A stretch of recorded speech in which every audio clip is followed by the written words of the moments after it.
On a une histoire. Est-ce qu'il faut changer l'histoire? Vous changez l'histoire? Changer l'histoire. Et ça le logo à UDPS, et ça le projet de société à UDPS, et ça le statut à UDPS, tout ça l'ango. Donc, problème est à wapi.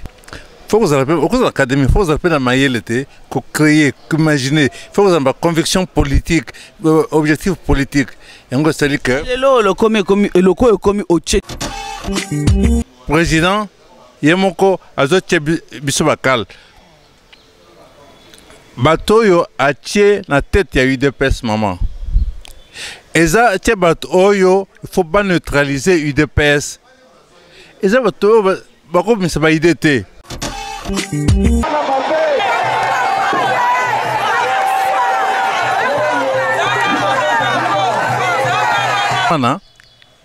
À niveau intellectuel, niveau politique, niveau, comment dirais-je, il y a background idéologique, il y a que comprendre comment on a été.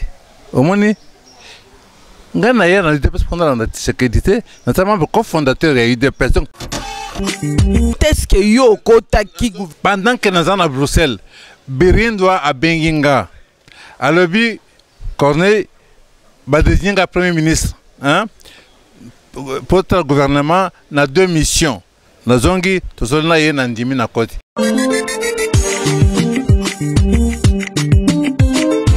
Salut fidèles internautes, ceux qui sont habitués à suivre la grande chaîne Info Congo Masolo, je vous salue. Même ceux qui ne suivent pas, qui suivent pour la première fois, abonnez-vous massivement. Alors, il suffit juste de cliquer sur le bouton à côté, à votre droite, où on vous demande de vous abonner. Vous allez vous abonner, c'est tout simple.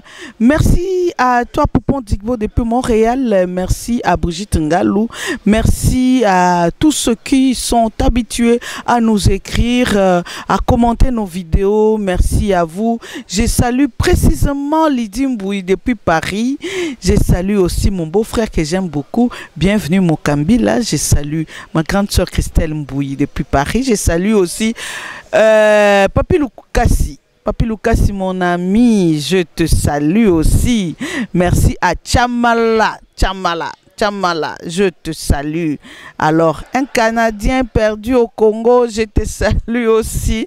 Merci à tous ceux qui nous suivent aussi. Merci à tous ceux qui sont là pour nous encourager, pour nous soutenir dans ce travail. En tout cas, merci. Alors, naboui ko traîner trop, naboui ko s'attarder, na makamususu. D'habitude, au sein de la cabine analyse, ya makamde za ko le kanamboka, makamde za ko le kana. Awa na moki biso Congo, tout pesa kabino ba détail, tout pe tout la kabino d'actualité. Alors, na baluki et pas ya ndeko na biso, Papa Corneille Mulumba. Bonjour. Bonjour maman, Mikole Belé hein. Mikole Belé, tout mon unité c'est ça. Mais jamais battre la biso. C'est ça. Alors je disais un Canadien perdu au Congo, Aimé Kabouya, je te salue. Nayambeli bino Papa Corneille Mulumba, obo mesana kolanda. Azali moko ya ba pionnier atabo boye azam moko ya ba pionnier ya UDPS abanda UDPS bon matakubo kita aza pionnier arotika la pionnier ba olongole titre qui pionnier té c'est pas ça.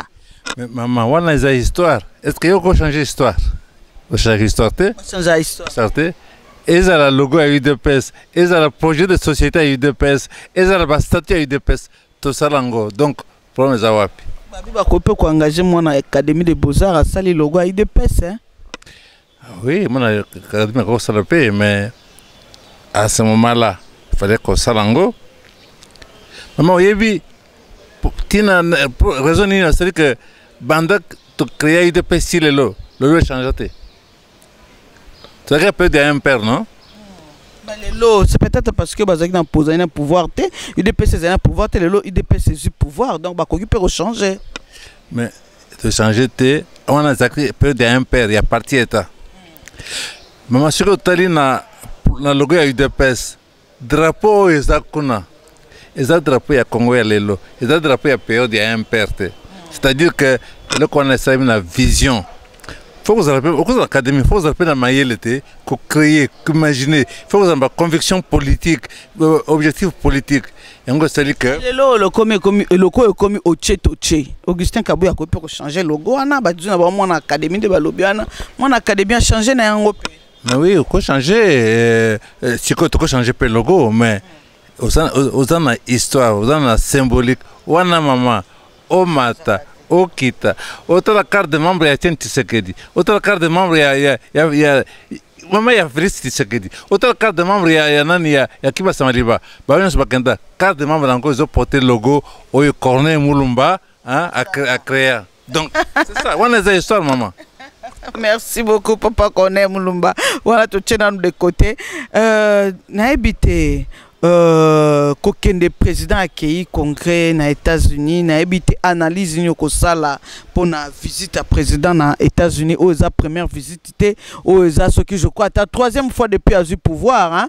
Alors jusque là azokuta na bakonzi mboka ya États-Unis te o azakili boso bakutani te o ya lelo pe bakutani lisusu te donc n'a évité analyse nyoko sala maman principe nangai ezalaka que awa na RDC to banda nanu awa na RDC sokozwi Espagne, Italie, Portugal, Belgique, France, Allemagne, Suisse, Luxembourg aux sanctions soana Pays-Bas aux sanctions soana eza plus petit que na RDC na biso. OK? Donc awa tona climat tona ressources naturelles oko permettre que RDC États-Unis ils état munene c'est-à-dire que tu commences à souffrir. Pour n'aller à Matembel Langai, pour n'aller à Mbisi, il y a Nani, il y a Fleuve. Pour n'aller à Babibuela. Est-ce que vous habitez que les États-Unis sont la puissance mondiale? Première puissance mondiale Première puissance mondiale. Est-ce que on a les lots États-Unis ont tapé Singango? Ce qui est na fleuve, na matamba na fufu. Na bamboto ya fleuve maman exactement na matembele na c'est somo. Donc ça veut dire qu'en réalité RDC tu as besoin na bangote.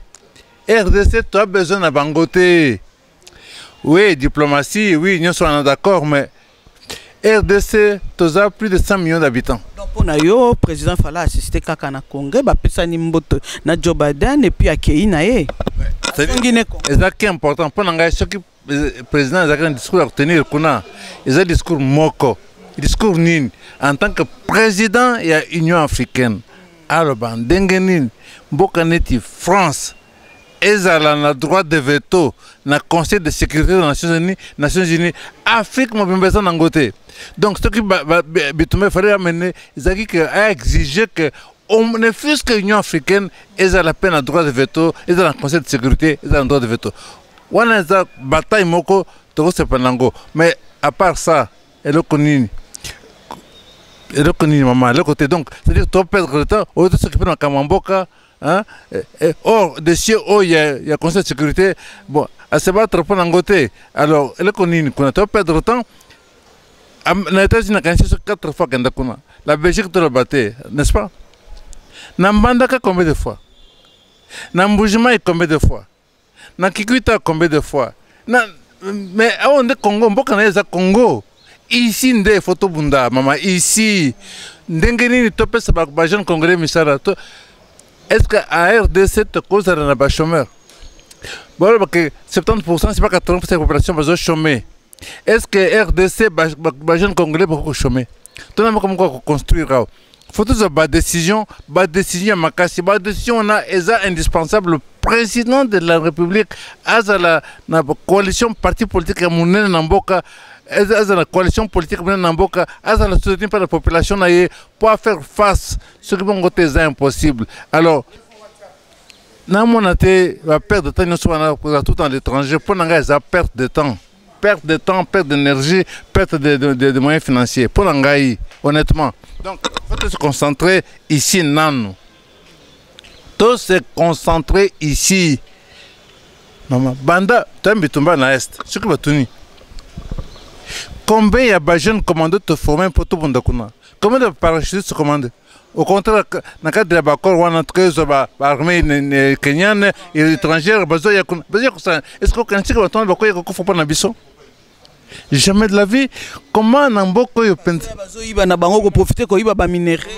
ministre de l'économie, l'économie et l'agriculture, na Namibie, qu'on a négocié pour la Thompson. Ghana, quand on a négocié tout ce bateau, il y a pêche pour la Tanganyika dans le fleuve Congo. On a négocié avec Thompson à Yomoko, maman. À Yomoko. Privilégier importation au lieu de privilégier production. C'est que vous privilégiez importation. Donc vous privilégiez chômage. Ah ouais, maman. En décembre, on commande bango avec une gauche droite et carton en poulet et tout ça. Mais ah ouais, tout ça, Basoso a besoin de 6 mois pour bakor na bango, maman. Tu coupes ça, Basoso tout ça na poto wana tout ça en dollars. Est-ce que tu coupes ça ba congolais? Ba franc congolais ah ouais, ba beaucoup Basoso na ah ouais. Et c'est quoi? Pour ça, tout ça, la lapin, tout ça, la bangoulou, ça, maman.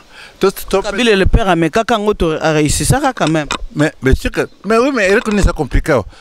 Bandana na botama na zome la miliki ya boîte, ya nani ya boîte wana ba crime, ba neido, bloka boy. Maman, miliki zo uta wapi? Ezo uta na bangombet. Bangomba zo lia nini? Herbe, matiti. Matiti tuzo na ngota na mboko. Comment est-ce que tu vas continuer comme la boîte nous chaque jour le milieu qu'on a $, donc moi dollar mon kete ozwa to be bisango na kosomba biloko na chiwana et ça na sens ata mon kete je comprends donc tout IDP ça bunda bambula na bambula n'est-ce pas on vous entend parler on dirait lembi na okoluba na lembi na lobby na lembi na lo bakaka mais au moins que quelque part président yemoko azoche bisobakal Batoyo a tié la tête ya UDPS maman. Et ça tié batoyo il faut pas neutraliser UDPS. Et ça batoyo bako mais ça va IDT. Si on comprend trop tali bien. Ba boyi ba lobi bino boza ba pionnier te ba reconnaître bino te parce que tant boza ko tambo na papa Etienne Tshisekedi bo abandonna ki papa Etienne Tshisekedi botiki papa Etienne Tshisekedi bino nyonso bokei na bino pa Mobutu a réussi ça ki ko somba bino yo koma ki vice-premier ministre, il y a Birindwa. Tu le baboy. Vous en avez raison. Maman, mon tour est le biwana. Na moni ba vidéo na loba ki na le biwana. Ngana ko le baboy. Pour me t'annoncer que garçon wana azana niveau intellectuel, niveau politique, niveau comment dirais-je, il y a background idéologique, il y a que comprendre comment ngate. Au moins Ngana hier na UDPS pendant la sécurité, notamment le cofondateur de UDPS. Donc, tu demandes que UDPS n'a pas de sécurité dans l'Union Swana. Ce côté na UDPS maman. Mon côté aza oyo a komakane tinga na komaka pour na pesa ba idée, mon pesa ba stratégie. Vous comprendre?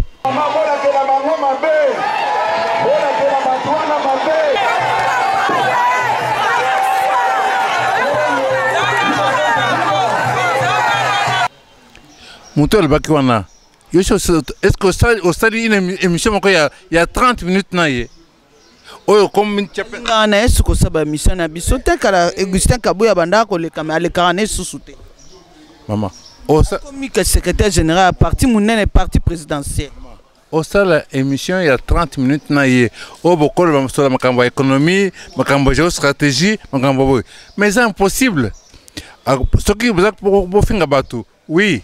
Hein? On est possible, mais IDPS maman, ils ont parti au parti de masse. Dans parti de masse, vous en avez avocat, vous en avez pousse-pousseur, vous en avez chauffeur de taxi, vous en avez ingénieur, et c'est les anines. Essentiel les accueils. Botia muntu nyonso na place na ye ko ne mulumba sika na ye maman britannique bolobaka the right man at the right place l'homme qu'il faut à la place qu'il faut ce que zui mutu o se comprendre de côté o tient na mutu UDPS c'est-à-dire que ringo bomel parti wana papa connaît mulumba il y a solo pouvoir il y a président de la République et ça parti politique na ye jusque là parti politique ils ont le droit déstabiliser ils ont souvent na force t. Est-ce que bino ba pionnier au banda parti oyo. Peut-être ndenge parce qu'entendre parler bateau bazo ko kamba UDPS, on dirait bazana besoin na bino bo senga peut-être pardon.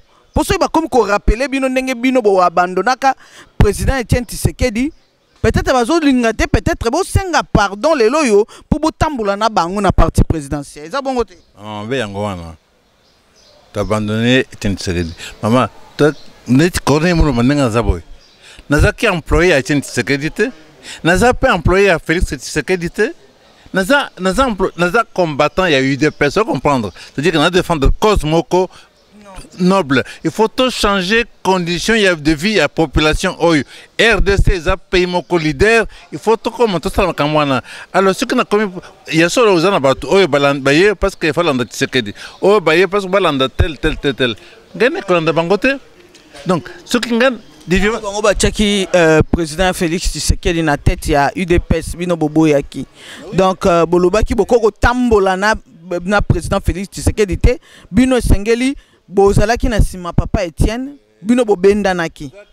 Papa Etienne Tshisekedi te. Etienne Tshisekedi est un compagnon de lutte na biso maman. Muninga na bino. On comprendre. Aza papa na biso en tant que être humain, mais dans le cadre de la lutte, est un compagnon de la lutte. Donc c'est-à-dire qu'en tant que compagnon de lutte, nous avons une idée.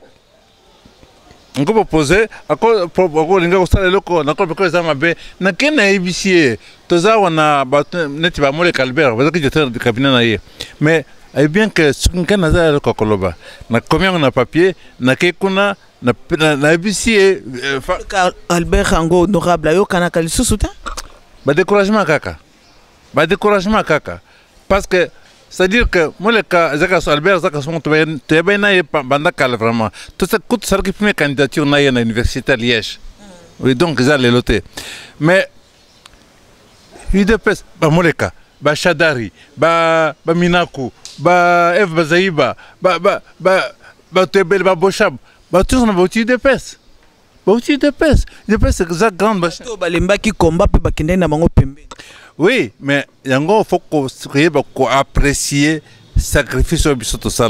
Maman Dingue Nazaboy, la bande, la bande de 1980, les lois sali 41 ans. 41 ans de vie d'une personne, c'est-à-dire toute une vie. Yo, au matin la tribune, la limité wana, pour finir Corneille Moulumba. C'est-à-dire qu'on y est biété. C'est-à-dire qu'on y est biété. Maman va me dire Corneille Moulumba. Bah, alors c'est me dire Yemoko. Parce que ce qui malédiction on a, c'est quoi solo. Mais malédiction, et qu'on se portait dans mon tour à Salamabe. Oh, on gagne à Salibolamu. Et qu'il n'y a pas d'engagement, et qu'on n'a pas d'engagement. Ce qui bitumana biso, ezaki biso la pionnier, ezaki kotia UDPS likolo. Parce que tu as vu que pour changer ma camolamboka, ma camominene, il faut pas une organisation. Or, tu as une confusion, moko, batnet bango wana ebeli na bango, bazo derrière Etienne Tshisekedi. Tu vois bango Etienne Tshisekedi azamutu. Azamutu nyonso, azanzambe. Akoko bela na ye, akoko fana ye. Ce que belle lo akufi, to kozala wapi. Donc faut tout organisation tia partir nandenge que ce qui y azate numéro 2 est parti à jouer, numéro 3 à jouer. Parti politique ezalaka bongo. Wana te sokoto bongo obo finge Etienne Tshisekedi. Alors, moralité Etienne Tshisekedi a Kofi. UDPS parti aux acquis na top de top. Tu as partout dans tous les pays. Tu as mis 32 députés. Sony, n'est-ce pas, 32 députés. Alors oui, président. Parce que élection, parce que c'est une élection organisée par l'ancien chef de l'État. Alors quand je m'appelle Félix Tshisekedi comme président, alors faut être conséquent. C'est comme une élection en été. Donc ça veut dire que vous avez Félix comme président. Oh, Félix est président de la République démocratique du Congo. Malheureusement pour lui, puis faute n'a pas, hein, parce qu'il a organisé parti Ndengue Sengeli, à se retrouver à 32 députés. Na 32 députés sur 500 mamans au Costa de l'année. Au PZT, régime politique n'a pas un régime semi-présidentiel. C'est-à-dire que le Parlement a joué un rôle important. Donc, Sengeli qui pose dans la député belé dans le Parlement. Tout ça n'a pas goûté. Alors, Félix Salni. Oh, bah décision photo pour tout changer, condition de vie à Congolais et Sengeli tout ça dans ma cache dans le Parlement. Tout ça n'a goûté. Alors, tout ça l'année. Bon, suite, il y a un mémorandum de Posaka, dernièrement, en consultation, pas président de la République. Bon, suite, mais il y a un ayamba bisote ayamba basai ayamba bajeke mapian UDPS ayamba bisote maman bisonde top porter bagage. Est-ce qu'il n'y a pas un problème là-dessus? Il n'y a pas un problème. Oh, Bino Sengeli peut-être bon retourner, peut-être pardon et pas président Félix Tshisekedi parce que vous reconnaissez qu'il n'y a pas eu un problème antécédent exact. Maman. Aboya koyamba Bino yambi batumususu. Problème Zaboy. Comme président de la République démocratique du Congo. Maman, ils n'ont pas un diplôme, ils ont un diplôme. Ils ont grâce. C'est pas ils ont problème la popularité. Ce que c'est la popularité, il fallait chercher le père comme président. Comme président, donc ils ont 5 10 diplômes, 10 doctorats, parce que comment on a été, ce que comme on a, ils ont grâce n'engo tikoloba. C'est-à-dire qu'il faut l'école hernani. Au cours de que sentiment jamais au que oh ya fika kangai, oh le baki boye, oh l'ingite, oh ngaite, aux président il y a ba congolais nyonso. Aux autres na parmi ba congolais, banani baza courageux, banani baza na baide, au centre na bango pour action na yo esimba. Or évoluer na UDPS aux anabato oyo balakisa na monde entier que baza courageux, que baza déterminé, que baza prêt à confier vie na bango en danger pour makambo changer. Batwana ou ignorer bango. Que vous bato oyo bazo à gauche à droite oyo zo yebate et puis na bato UDPS ndambo non il fallait yo moko lobia wa kiazali pona bato nyonso c'est-à-dire que azuna bato UDPS na bato mususu wa pembeni pa akotisi bango bien attends pona bato nyonso c'est que président de la République pona ba congolais nyonso Nathalie omunike na entourage na yo zape na belé au bazot extérieur n'est-ce pas et belé na belé bazot extérieur wana ba mususu baza bana ya bato oyo to sala mikanda popoza mikanda poto oyo ngana zaki représentant UDPS na poto bana bambula donc ça bato belé mikanda kuna na poto belé demier ba congolais bazakuna ko tali bien bazu séjour na bango grâce à signature Corneille Mulumba pona ni parce que idéologie na ngai zaki que congolais nyon saboke chua yambo baba oh baba bazu mikanda na sima UDPS oui mais ngaite hein wana ngana zonga déjà ici idée na ngai zakini na que Congolais ndeko nangai alongwa mboka 10 000 km comme tiawa besoin que ça y est jamais donc ce qui a yé ayekutanga kama ngona ko stratégie le baboy accueilli à le biango tant ba tout la confirmation na ko confirmer azumi kanda na ye ebele bazumi kanda na chema wana ebele parce que pour ngaza kindenga ko sel samboka et puis na bibeke batwana hein parce qu'on appelle reconnaissant na UDPS na comment na biso c'est indispensable yango c'est na UDPS partout à l'intérieur du pays partout à l'extérieur du pays mais capitale nyonso wana bato baza lelo na moto a parti ba gaspiango ba dilapidango bazo ko sala mbongo mais UDPS dans le mbongo te na ki ba lobi que oyo ngai ba soma ngai maman fona rappeler page nista ba yibinga te oui baboy n'a joué un rôle important dans le UDPS savoir na tilelo na s'expliquer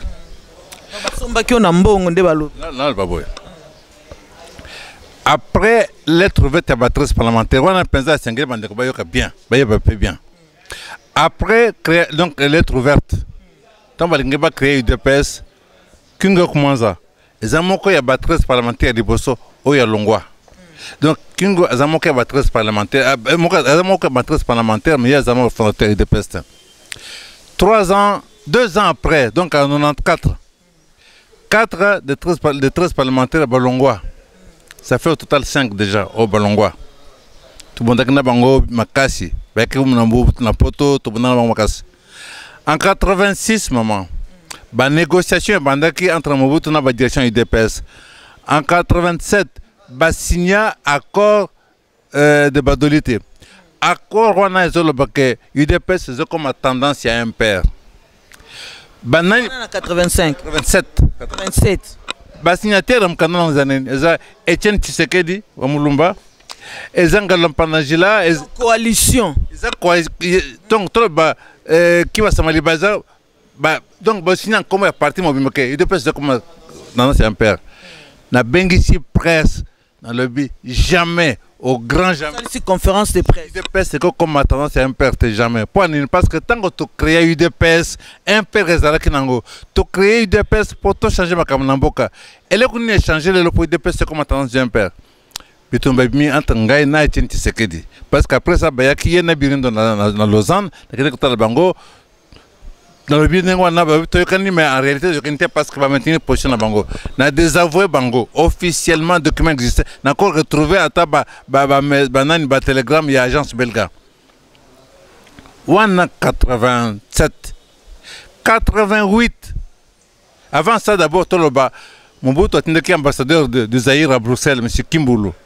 Avec le président Gagnon na lingi pour entrer comme des personnes parce que nous avons pivot. Après ça, Atindi ambassadeur Ramazani Baya, ou ambassadeur en Allemagne, puis après en France. Dès que je l'ai envoyé, moi, je l'ai envoyé. Ailleurs, à Bruxelles, on a manifesté. On a retrouvé un meeting à Kinkola, le bac qui moine tandele, à quoi Namboko.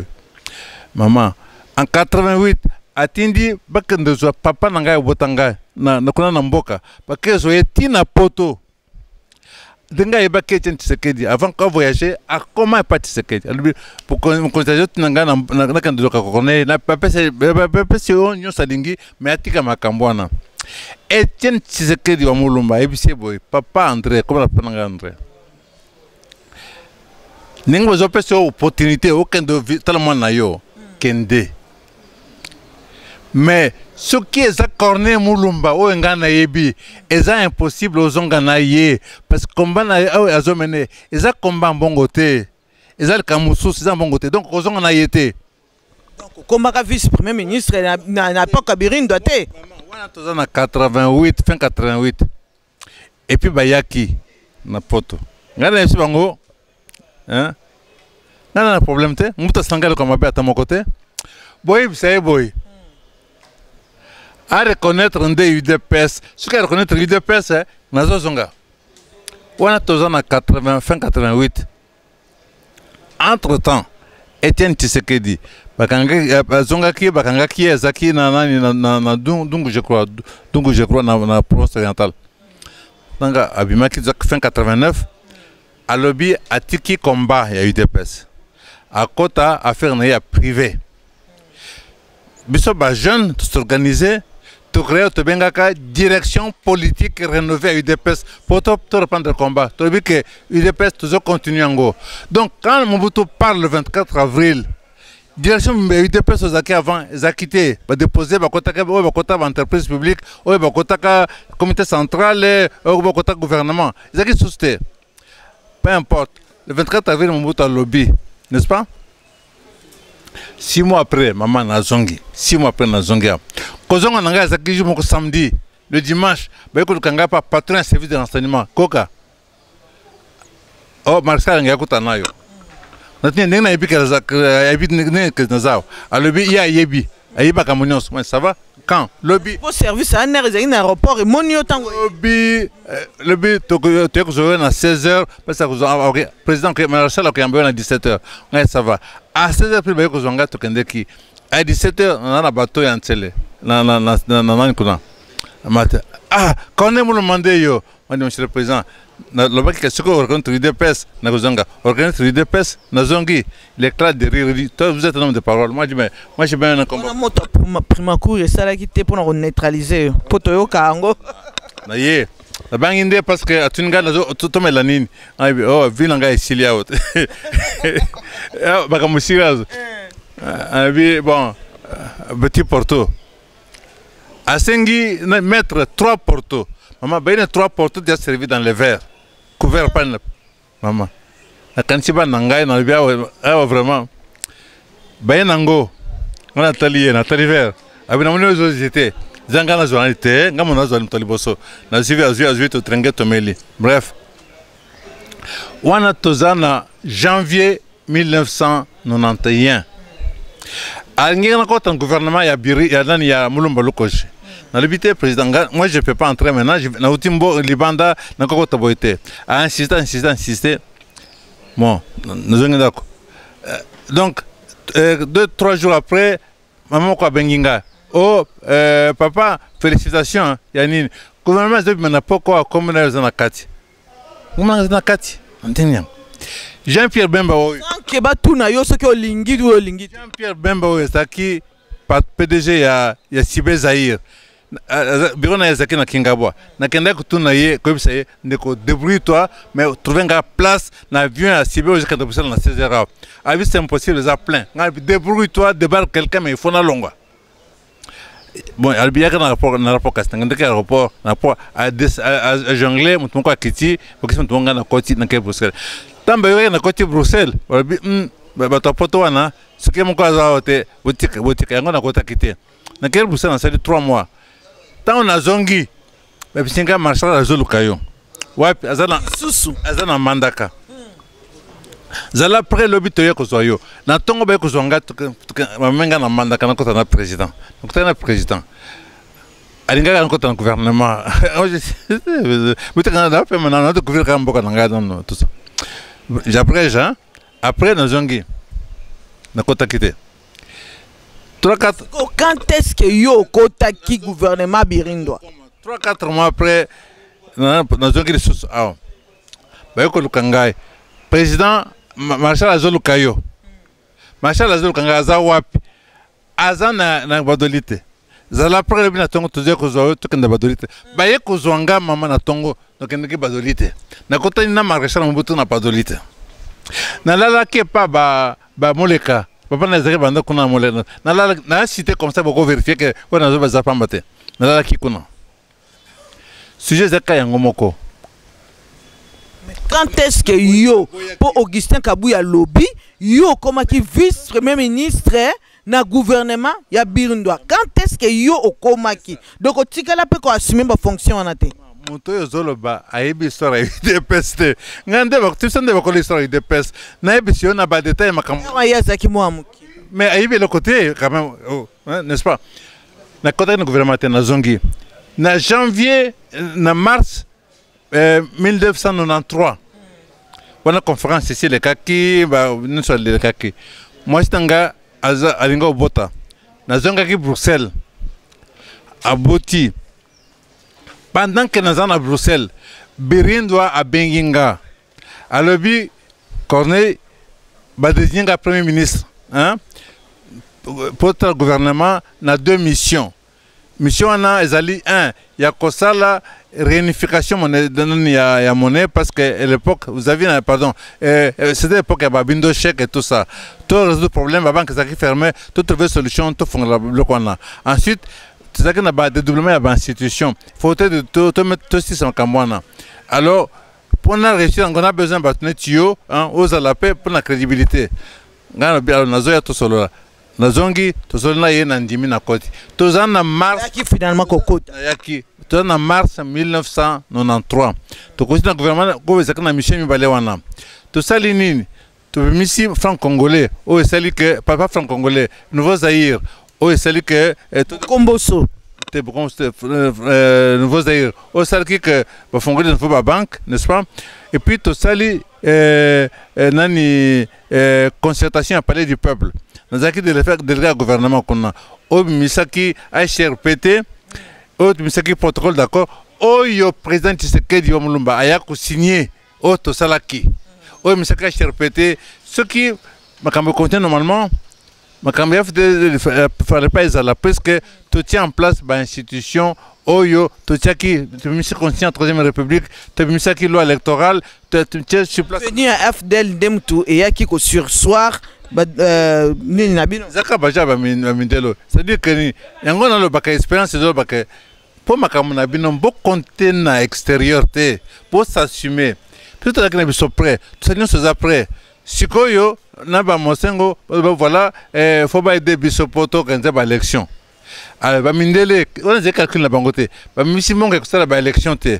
Au contraire, n'est pas monarque qui va perdre le contrôle. Bango batindi chikoyo afde nani makambo afde. Financer ce qu'on a afde tout ça. Voilà la réalité. Donc, ngai to continue le gouvernement en tant que UDPS, n'a pas conseil des ministres.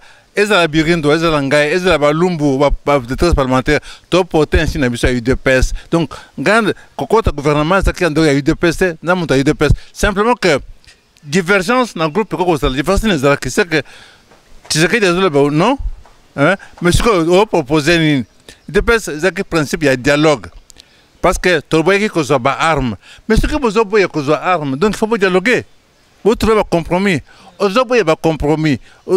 Alors, solution ni les acquittés dans ces conditions, il faut que dans l'élection, il faut participer à l'organisation. Il faut participer à l'organisation dans le gouvernement. Donc, si tu as un bâton, tu es le Premier ministre, le Premier ministre, tu as l'élection, comme ça, tu as bima. C'est tout. Donc, voilà le gouvernement. Ils ont acheté un gars.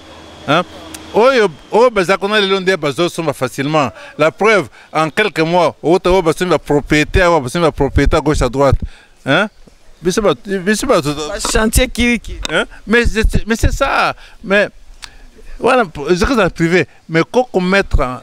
Il y a que Montunyonso, c'est la partie responsabilité de l'UDPS, aïe baké, n'a pas pécané, azan n'a pas qu'il a battu, l'UDPS n'importe quel parti, au confond de l'UDPS ne va partir, Montunyonso était, mais ça m'a qu'il a battu, hein, battu Kemba, battu Koufa, tortura, donc il faut de la responsable. Il faut que la responsable. Il faut assumer vraiment ma fonction mineure. Comme président de la République, il y a que Nauti UDPS. Il n'y a pas que UDPS n'importe quoi. UDPS ça parti à Makila. Ils ont battu awa. Ils ont UDPS n'a pas cadre. Eh maman nangai. Yo le UDPS n'a pas cadre. Bon on dewa na bazo fin c'est biso. D'accord mais UDPS n'a pas cadre miné maman. Mais pas mec bisot. Pas mec bisot. Ba mec ande biso. Mon ande bo tanda mael. Ba mec ande biso. Biso to ebi to bundaki to ebi sikini to zouta to ebi sikini to linga to kende to créer UDPS parce que to linga to comme quelque part to linga qui conditions de vie à la population est changé to linga qui mboko yoza la respectable alors problème ça va donc est-ce que c'est pensable que UDPS est un parlement au lieu qu'il y ait un projet de proposition de loi à mon côté ou dans l'UDPS, UDPS dans le gouvernement, réforme à mon côté. C'est un sens. C'est parce que qu'on a besoin de l'UDPS. Donc, pour cette complaisance, il y a un bon journaliste comme député, il y a un petit liste comme député. Très bien. Comme député, comme dans le Parlement, bon, comme aux autres pointés, aux imbons, pointé, c'est tout. Aux gouvernements, ils ont proposé aucune. Est-ce que l'UDPS a causé la proposition? Dieu, on a dans son député Moko, il y a UDPS. Là, maintenant que tu es dans le pouvoir, moi, je dis quoi? UDPS est dans le pouvoir, il dit, mais UDPS est dans le pouvoir. UDPS est dans le pouvoir, comment ça? Peut-être répondre à cette question. Banda Bozawana, mon colonie, bossa la réunion, ministre à UDPS, n'a pas député à UDPS, n'a bureau politique à UDPS. Jamais. Mais c'est que vous savez jamais réunion. Donc, il peut être dans le pouvoir parce que vous êtes un ministre, vous êtes dans le parlement, vous êtes dans le bureau, vous êtes dans le bango. Donc, il faut tout le UDPS. Tout le UDPS, bureau politique, il y a votre personnalité, votre expérience. Tout y a sur pied, organe délibérant. Tout y a sur pied, bureau d'études. Tout le président de la République, tout encadré pendant 2 ans au Tikali pour quand même faire quelque chose. Parce que ce qui était, attends, il y a mon côté voté, ce qui déjà à l'église UDPS. Parce que la question est, le président Salini peut être UDPS, il y a 200 députés, 300 députés. Alors, Salini pose la bonne. Au contraire, tout le monde pour pas bloquer UDPS, pour être fait UDPS, pour UDPS, c'est quoi? Tout ça, population. Vous renouveler le mandat 2023, oui, mais Sengeli, vous posez un acte aux populations que c'est pas l'ango. Sinon, sinon, on renouvelle un mandat. Acte conséquent plutôt. Oui, mais ceux qui renouvellent le mandat, ceux qui battent la sécurité parce que c'est le bango de l'autre côté. Donc, il faut que 2 ans, Tikali, tout le UDPS, n'est-ce pas, tout poser un acte et comme ça, le président a moins de crédibilité. Sinon, vous allez tourner autour de vous avez créé des conditions de dialogue. Ce dialogue est côté. Le président a pouvoir diminuer parce que le pouvoir est compromis. Alors, vous avez quitté tant que vous avez plein pouvoir. Vous avez compromis dans le dialogue impossible. Donc, tout le bas, il faut président à s'investir. Appliquer des moyens, non surtout pour tout télémissa, UDPS important. Et puis toute la coalition, il y a des patriotes, tout le parlement, un groupe parlementaire, il y a des patriotes. N'indingue que tout poser des actes au Sengili parce que jamais Bamboka Lipaya, Bakolinga, tout comme fort. Balingi RDC la ninge zawana réserve bilangana bango. Puis ba ko déverser ou ba ko bezo fabriquer. Baza la misa bisoté. Alors ce que tu ringto inversé, il faut des tout comme plus fort pour toute la capacité de pouvoir koloba et pas na bisomoko. Merci beaucoup, Papa Corneille Mulumba. Oui, oui, absolument. Ça vient vraiment du plus profond de ton cœur. Et où tu vraiment na mutema na yo, mais na rosenga na yo lelo. Est-ce que ça ne peut pas arriver un jour au Singapé, au Luka, au Koutana, na président AI UDPS, au Tobengi, Monsieur Jean-Marc Kabound, Azali quand même Moutou. Aza Moutou, on va reconnaître que Ozali peut parmi les pionniers. Au Luka, bo yo Koutana, bo solo là. On a souci à partir. Et ça devoir dingue naza oui. Na biso global que na ba auto bandana ba 1980 tilelo na tikali quasiment ngamoko o bozomo na régulièrement les mapozolo régulièrement. Mais jamais na bâtisse ma pekananga jamais tous ça ba serviteur na vie que pour tout changer mboka il faut tu dépasser ça la partie munene yango na bundi banda kala poète il dépasser ça la réunifier n'est-ce pas parce que coalition. Démocratie est la loi de nombre. Faut pas aller belé. C'est comme vous allez belé ni ce que oyaye ou bengani, oyaye ou bengani, exclu, pour que nous sikate.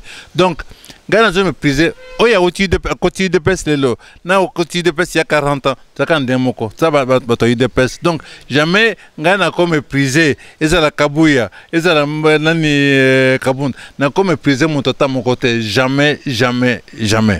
Koko Kendepe lelo yo na bureau ya premier vice-président ya parlement monsieur Jean-Marc Kabound au 5 audience au Koutane pour na souci à parti pouvoir na bino tango bazaki na concertation ya nani ya négociation ya coalition na sala ki memo moko na déposer bango nyonso komaki pour une coalition solide FCC cash hein après wana tant que le président de la République a sali la concertation, na sali, to sali na zui mukanda on a marqué n'améliorer en to fait signer par groupe par pionnier non so, to sali mémo traîner au déposer. Pas qu'on aime, beaucoup de temps pour la canne ma mémo. Est-ce que yo ko lukate ko kutana dialogue, yo mo lobby à parti UDP c'est à parti à dialogue.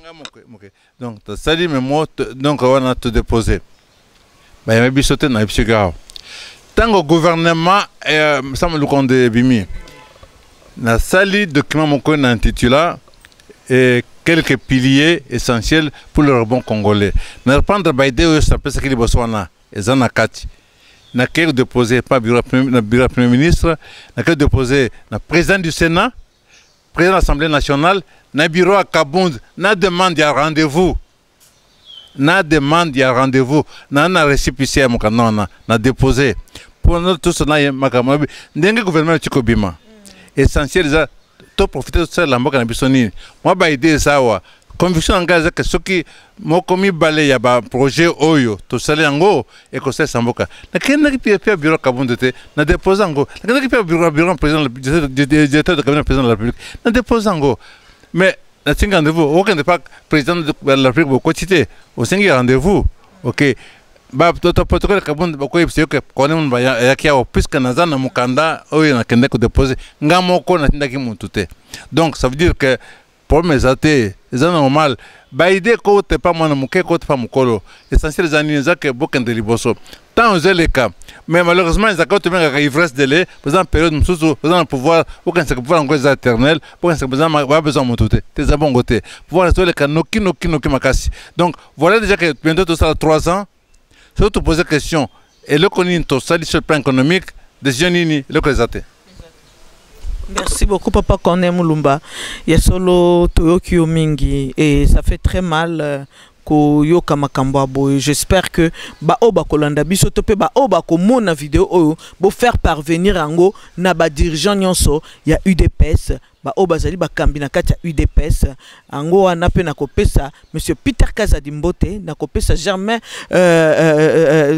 ndeko Germain Mbote na kopesa bango nyonso Mbote na kopesa famille nyonso ya UDPS Mbote po biso nyonso toza makila ya UDPS toza na bandeko o bakufa pona UDPS toza na bandeko ba tortura bango pona UDPS alors toza na souci pe ke UDPS et kende liboso lelo tolobi et tombola mboka oyo.